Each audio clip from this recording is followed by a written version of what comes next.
Hi students, ఈ రోజు మనం కలవబోతున్నటువంటి పరిచయం చేసుకోబోతున్నటువంటి వ్యక్తి కరెక్ట్ అండి.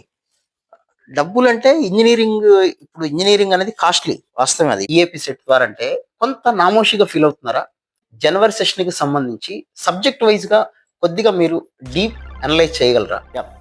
ఇక మీరు చెప్పినట్టుగా అయిపోయింది, ఏదో అయిపోయింది. మీరు చెప్పిన మాట కూడా నేను కూడా ఏకీపిస్తా.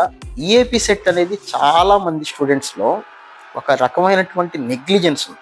7కి ఏప్రిల్కి ఎలా ప్రిపరేషన్ అంటే స్టూడెంట్స్ ఎవరు సరిగ్గా ప్రిపేర్ అవ్వట్లేదు, రిలాక్స్గా ఉన్నారు అనే వాదన కట్టిన మీ అభిప్రాయం ఏంటి సార్? కాలేజెస్ ఐఐటి ర్యాంకుల పేరుతోటి టీవీ యాడ్ చూస్తే 1, 1, 2 ర్యాంకులే వస్తూ ఉంటాయి. ఇవి రాయాల్సిన అవసరం ఏమన్నా ఉందా? పూర్తిగా మన జేఈ మీద కాన్సన్ట్రేట్ చేయాలి. దీనికి క్లారిఫై ఇవ్వండి. పేరెంట్స్ స్టూడెంట్స్ కూడా రియాలిటీలోకి వచ్చి ఇప్పటికైనా ఆ క్యాంపస్ లో ఆల్ ఇండియా ఫస్ట్ వచ్చిందా, అది అవసరం లేదు మనకి. ఎంతమందికి వచ్చినాయి? కెమిస్ట్రీ ఏంటి? కెమిస్ట్రీ 2025 లోను కెమిస్ట్రీ టఫ్ అన్నారు.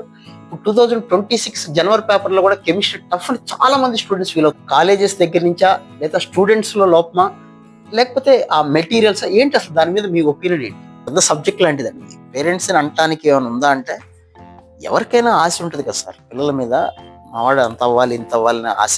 ఇది కేవలం 2026 April and advance April JEE main advance exam రాయబోతున్న స్టూడెంట్స్ కి మీరు ఇచ్చేటువంటి క్లాసులో ఎక్కడ టైం వేస్ట్ చేయను. సో మీ టైం కూడా నేను ప్రీషియస్ నమ్ముతా నేను. సో ఆ మాట కరెక్టే, కానీ మనం ఇప్పుడు ఈ టైంలో స్టూడెంట్స్ ని బ్లేమ్ చేయకూడదు.